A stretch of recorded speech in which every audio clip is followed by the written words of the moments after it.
You're welcome back from that short break. It's still keep it simple, and we are on our main discuss segments. Yeah, yesterday we promised you that we're going to bring in our guest, Pastor Beloved Adeleke. The one we had yesterday on the program is here again with us, and we're still considering the topic, taking the lead.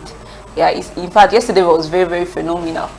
Pastor, you're welcome on the program again today. Yeah, you're welcome. Good morning. Good morning. Good to have you again. Same You're here. welcome, sir. I was deeply blessed yesterday as well. I learned a lot. I take that as a we compliment. got lots and lots of feedbacks from people, and they really wanted to be back here. So we're going to do justice to this topic today. Nice seeing you again. Good morning. Welcome to the program, sir. Thank you very much. Yeah, we're still considering taking the lead, and yesterday, sir, you shed light on the concept of leadership. Yeah. Most especially in church and generally in general context. But today specifically we'll look at leadership in the home, in the family circle, the roles and responsibilities that are supposed to be taken by stakeholders involved in the family, the father, the mother, and children. So one thing about family is that it is the smallest unit of the society. So we cannot talk about leadership on the national level without considering the basis, which is the family. So quickly, sir, what is leadership in family context? Yes, culturally, and we are Africans, there's this general belief in this part of the world that a man is regarded as the head of the house. So if a man is the head of the house, like I said yesterday, a man that cannot lead himself first will wreck the lives of his followers. So as the father of the house, you should be able to cast a lasting vision for your family, financial vision, biological vision, structural visions, material vision, academic vision for your family. So the responsibility of the leader of the family, one of the responsibilities is casting a vision for your family. And if you cannot do that, you have failed as a leader.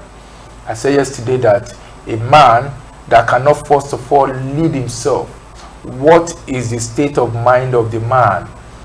What is the man's personal vision for himself? What is the man leading himself to achieve? A man is the head of the house.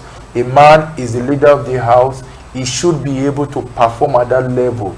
So it's very, very important. The same thing applies to the mother of the house. She's also a leader in her own way because she has children to lead. She has some other younger ones to lead.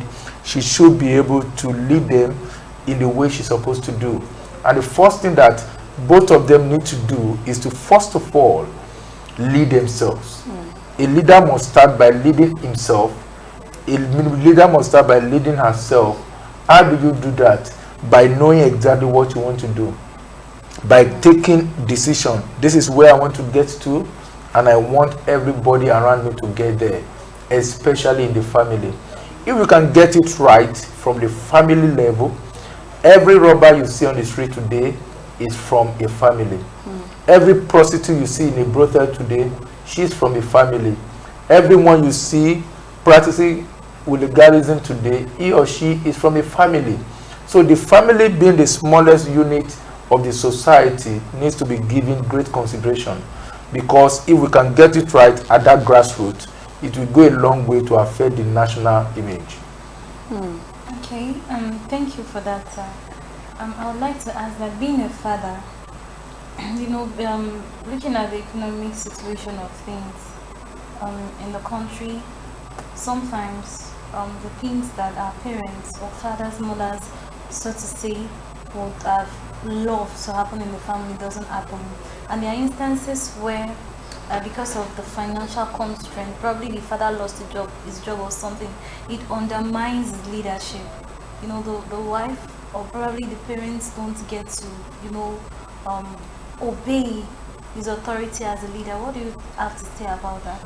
Yeah, that's a very valid point, and it's really affecting the society. But one other thing that we should understand is that your position as a leader is not made by the title you bear or you answer. It has to do with what you make that position to be. As a father of the house, you don't become a father of the house only by being the breadwinner of the family or putting down money for food. You become a father of the house by taking responsibility. Responsibility is from two key words: response and ability. Ability for you to respond to every situation.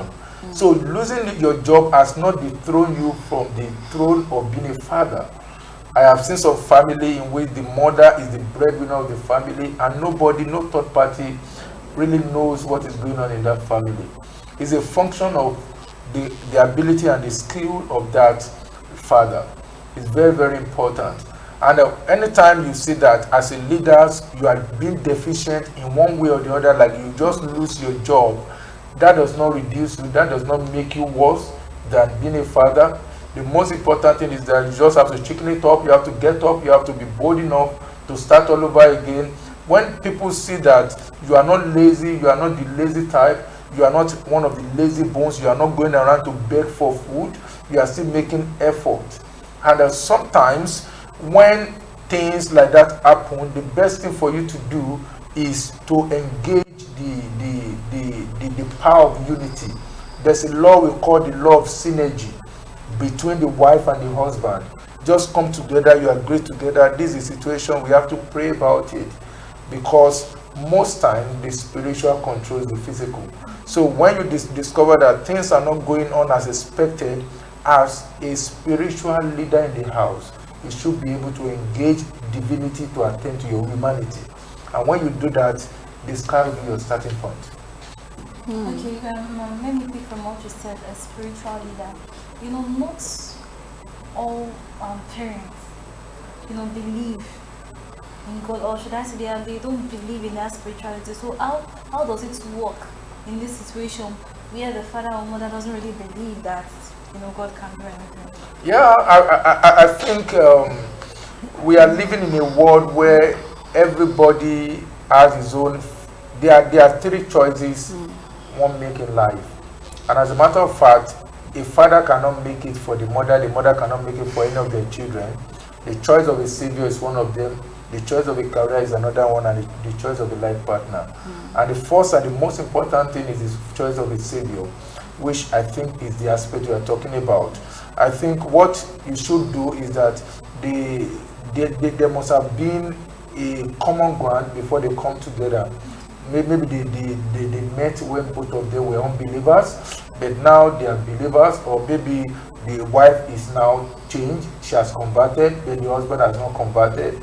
I still believe that there is no amount of effort the wife can do that can do that. I believe there is an aspect of prayer in everything. I have seen a movie, War Room.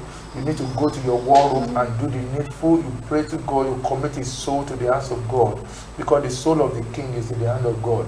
When you do that, I think you can have a common ground. It's not going to come easy, but you just need to continue in it, and with your tenacity, with your persistence, the Lord will touch. I was not, my parents did not get converted when I got converted. My mother was not going to church, my father was not going to church, but at the time when my father saw that all his children started going to church, he was a Muslim. My mom was not a practicing Christian, she was not going to church. But after a while, after some time, my mother started going to church, and my dad was the last to start going to church. And now I can say that he's really leading us in that spiritual spectrum now. Everybody has started going to church, everybody is born again now. So you just have to continue doing it, and you settle it first spiritually. You pray to God about it, committing the soul of the person to the hands of God. Because if the leader of the family is not born again, it's going to affect the spiritual life of the leg. So, and that is why when the devil is fighting a family, the devil will target the father. Because if the devil can get the father, to get the leg will be easier. Wow. So I want to take it as this point of view. This let's use a couple as a case study here. The couple, okay, the husband is the head of the house, which means automatically he's the leader of the house. No, these young couples now, they believe that women believe that 50-50 right. That is what they want in their marriage. That's, when they feminism. when they want their marriage and they don't want any husband to order them around. Some even insist that, okay, I'll be a baby mama and I won't have any issue with any husband or any man ordering me around and all that. And I want you to look in this aspect that a husband that is trying to put his wife in the right way, and the wife is saying, no, you have BSc, I have BSc, you have your own financial money, I have my own money, and all that. She's not really ready to come down for the husband to take the lead. Like this story we read in this newspaper this morning about this man not believing is the problem of his barrenness. This, if it's another couple, they will believe the woman is the problem, and they will send the woman packing, and the woman will be like, okay, in the law, this is the way it is. I have rights, the husband have rights. In that kind of leadership, how does the man handle such a case that there is no family involved now, there is no child involved now, it's just him and his wife? Right. How does he handle it? That to be violence, to be an abuse later on? All right, thank you very much, Miriam. For me, I think it is a subject that is going on everywhere around the world now about gender equality, feminism, and how to equality that no man is superior to a woman, and a woman is not superior to a man, that is 50-50. Even in the home, the man is not the leader and the woman is, both of them are the same, they're on the same level. As much as I want to sound to be very careful on this topic, but I will still, my personal view is what I want to talk about now. I want to believe that my own final habitat to this is the Bible. For God to have created a man first, and for me, I have a biblical injunction to that effect. Man was created by God, and a woman had to come from man. That has not made a woman to be inferior to a man. The same ounce of brain that a man has is the same ounce of brain that a woman has. So a woman is not less to a man. Neither is a man superior or of more value or more valuable to a man. A woman is equally very important, but there must be a spiritual organogram for the family. Any family that does not understand the spiritual organogram is going to nosedive. Somebody must take the lead. We need not to deceive ourselves.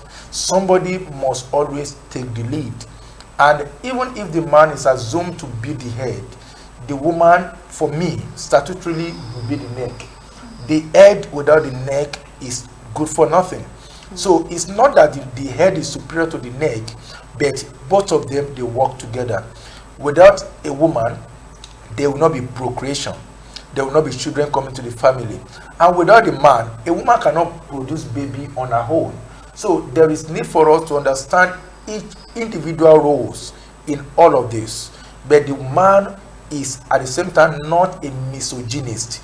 A misogynist is a man that has natural hatred for women and female folks. Some men naturally, they undermine a woman. They don't see a woman to amount to anything like the traditional men in Africa. They see a woman to be just like a property. So after paying for the dowry, they believe a woman is supposed to help them on the farm. That is not 21st century teaching about man-woman relationship. A man is important. A man is the head of the home, but a woman is the neck holding the head. And the neck sometimes is more important than the head, because the neck can throw the head away, and the head will be a forgone asset. Thank you very much, sir. Still related to the question she threw.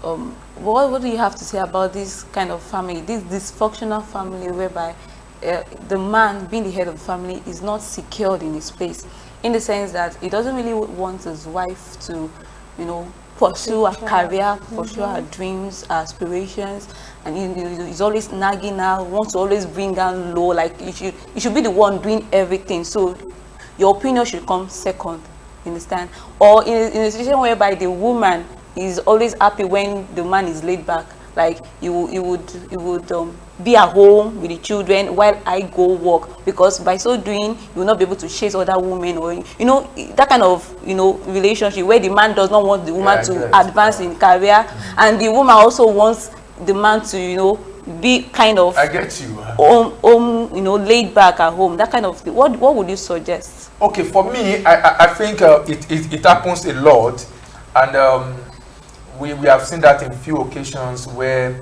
the man is suffering from insecurity, and such men, for me, they don't really understand what God has given into them, what God has placed into their hands. No matter the challenge that a man is facing, if you are really secured on your own, even your wife can be the breadwinner for a time. While you are not sitting down laid back, you are still pursuing what you should do, but you shouldn't allow insecurity to set in or depression to set in. Then you start to consider suicide. We have seen that over the time. There are some men, you see them in despair. They are thinking, they are just thinking they are not man enough. And it's really affecting you. Then when you allow that to set in, it will affect your productivity, even as a man. So the most important thing is for you to have this self-esteem. Whether you have money or you don't have money, you still have the self-esteem. The Bible says there's a spirit in man, not there's a money in man. Not there's a money in man, not there's a status in man, not there's a fame in man. But the spirit that makes you a man is more important than every other thing you can mention. There's a spirit in man, and that spirit is the inspiration of the Almighty. And that spirit is supposed to give you understanding. Understanding that you are a man, but you are not a chauvinist. You are a man, you are not an abuser. You are a man, you are not a drunk. You are a man, you are not a murderer. You are a man, you are not a second-class fiddle. You still have that understanding that you are a man. No matter what you are going through now, you are still a man. It has not reduced you. It has not made you feel inferior. It has not relegated you to nothing. As long as you are a man, you are still in the center of the purpose of God for your life. So what would you say to women that will want their husband to be laid back so at least they can have to see them around the house and help around? That is satanic. For a woman to think like that, I think it's satanic. It is not of God. And if we have such a woman out there watching this episode, I think it is not leadership. It is not a thing of joy that you are the one feeding your husband. While many women are working tirelessly to assist their husband, you wish your husband not to have a job so that your husband will not be running after other women. I think that's a misplaced of priority. You are killing that man's ego. And when you kill his ego, you are reducing him to nothing, and before you know it, you might consider suicide and your children will become fatherless. Thank you very much, sir. Okay. I want to ask you a question. As a leader, I've come to realize that there are times when leaders have to go back, in their closet and gather more strength. Probably they've exerted so much and they have to just go back and gather some more strength. Even the Bible says that there was a time that Jesus was alone. He needed time to himself. Now I want you to use yourself as an example of a father in the home. As a father, how do you go back, to gather more strength to face, the activities in the family? All right. Thank you very much. That is when we employ the concept of retreat. Anywhere you see the word like repent, when you see somebody repent, like in building, there's something we call the penthouse. Penthouse is the topmost room of the house. So repent simply means that you are on the floor, you are grounded, and you need to get back to that pent up there. So you have to go again. The read there simply means you go again. So the retreat that I'm talking about, you know how you have exerted your energy. Your energy is being sapped off. You need a rejuvenation. You need a renewal. You need a refocus. You need a rethinking. So you just go up there and you retreat yourself. Your spiritual retreat, emotional retreat, intellectual retreat. I have a library in my house now, and I have an average of 700 books. You can go back to those books and just go through them. Ideas will come, and you will see wonderful innovation that will come to you. Several things that you never imagined can exist will happen to you through a retreat. Okay. We'll go on a short break, but before we do that, please, just to wrap up on the family segment, what are the roles of children in family as regards leadership? Of course, they also have a role to play. So, what do you have to say as yes, I would like all the children to know that leadership does not fall from heaven. Great leadership is a product of delay. Followers today becomes leaders tomorrow. If you are a child today, you become a father tomorrow. If you are a daughter today, you become a mother tomorrow. So everything you are gathering now, you are getting from your parents. Try to make maximum use of them. Wow. Well, we'll go for a short break. And when we come back, we'll still be discussing leadership. Please don't go anywhere.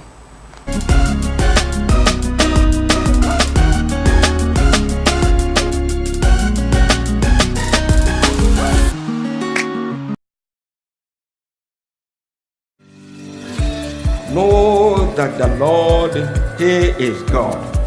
It is He who has made us, not we ourselves.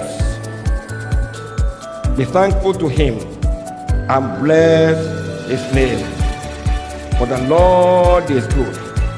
His mercy is everlasting, and His truth endures to all generations.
You're welcome back from that break. It is still keep it simple, and we've been having a nice time with our Pastor Adeleke, Beloved, and we've been discussing leadership. Before we went on the break, we discussed leadership in family context, and I would just say that looking at the national scale, with the problems confronting us as a country, economic, political issues and what have you, I want to ask, at what point do you think Nigerians got it wrong? At what point do you think our leaders got it wrong? All right, thank you very much. I am always very passionate about national leadership. For me, bad government is a product of the quality of the citizenry. When the citizens are good enough, the government leadership will be good enough. The leadership of the government of Nigeria is not outsourced. The leadership of the government of Nigeria is always gotten from the citizenry of Nigeria. Buhari used to be a citizen before he became the president. Yes. So every 4 years there is always this recycling of new president. In Nigeria today, I have seen that we do not understand what it means to select leadership. Our choices are defective. The way we choose leadership is not by educating ourselves. There's this paradox going on everywhere that Christians can't involve in government leadership. It is sad that we recycle the people that have been leading us in 70s, early 80s, and even now, and we keep complaining. It is terrible. Government is supposed to be the outpost of heaven on earth. Everything about the Bible is already represented in government. The Bible says the kingdom of God suffereth violence. That means that the word kingdom is from government, is from leadership. It means a government that is being headed by a king, having citizens therein. So when the Bible talks about kingdom, talking about the organogram of the Satan, talking about the spiritual wickedness in high places, powers, rulers of darkness, that is talking about the organogram, of government of the devil. So when you tell me that Christians shouldn't go into government, I get confused. Government is supposed to be ruled by people that have conscience, that have very strong mentality, that can advise the people, that can take the people to where they belong. All these social amenities mentioned in the Bible were done by Jesus Christ, clothing the needy, the naked, providing food for the 5,000 people, telling the children to come to him, going to a woman and wiping her tears away. That is social amenities that is supposed to be provided by a government. So when you say Christians shouldn't go into political arena, I just see it as a misplaced of priority. And this is a time that we really need to awake. A time has come for us to believe that our vote as a believer in Christ is very, very important to select the leader of our choice. Very, very germane. If we can do that, leadership will stand the test of time in this country. We will not have a leader that will just be bamboozling us. It's not about the fake verbose manifestos they give us. It must be, it's not about APC change, it's not about PDP change, it's about delivering to us the Nigeria of our silent dream. And that is why this nation and national leader must change in a time like this. So if I can get to basically it's the whole issue we're facing has to do with individuality in the first place. Yes. Because you said Buhari, before he became the president, he was once a follower, he was once just an ordinary citizen. Exactly. So whatever it is we're doing now is what will bring our forward when we become a leader. Just like what is being seen now. Because these leaders, these people, to me, to the best of my understanding, they've not actually delivered half of what they promised. And like you said, they're just fake verbose manifestos that are not achievable. But what is your advice? Like with 2019 in view, what is your advice for Nigerians and for people that want to come on board to take up responsibility for Nigeria, that want to serve? What is your advice to them? I want to call on all Nigerians to migrate from being academically wired to being educated. In Nigeria, we have a lot of academic gurus. BSc, HND, PhD, PDP, APC, SDP, NRC. That is not what we need in Nigeria. What we need in Nigeria are people with sound mind and sound judgment. For example, the environment of developed states, developed country, they understand what it means to choose, to choose, to make their choices.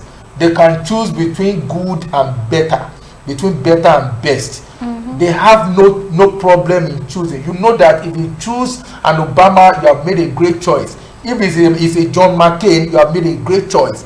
But in Nigeria, I don't think we are always choosing between a bad and a worse, or between a worse and a worst. And the political parties are not helping the situation. And we just need to know that prayer point does not matter. INEC will not count prayer points for you. INEC will count your voting points. So every believer should go and get registered, and you go follow your conscience, vote for the person of your choice. Don't worry about sentiment. Don't go for people of the same tribe with you. That is what has been killing us as a nation. People believe in tribe, not in the nationality of what we carry. We believe more in indigenization and not in nationalization. Meanwhile, nationalization is more important to us as a nation than your indigene. The problem we are having in the South about Biafra is a problem of my people, me, myself, and myself. And it's not helping us in any way. So it's high time that we know what we want, and we have to get a leader that we know can deliver to us the Nigeria of our silent dream. Yeah. Okay, sir. Do you intend, the way you are speaking, like so vehemently, do you intend to go into to take up a political post in Nigeria? Yes, not now, but very soon. I'm going for Osun State, and I'm not campaigning very soon. That's great. That's great. Wow. Let's watch out. Well, this episode is nothing short of what I expected it to be, because I know with Pastor in the building, he actually delivered. Thank you very much, sir. The pleasure is mine. Thank you very much for having having me. We can't thank you enough. And we know that when some other time in future time we'll call on you, as figures, anything at all. I will surely be I here. know you'll be here again. I'll be here. Yeah, our viewers, I hope you've enjoyed. Keep it simple, this particular episode. Yeah. So join us same time, same station tomorrow, and we'll be here again. I would love to have your comments, your contributions as regards the topic we discussed today. So just go on your social media platform at official Gov TV, send what you have to send, and we'll get them here. So till next time, I remain okay with it.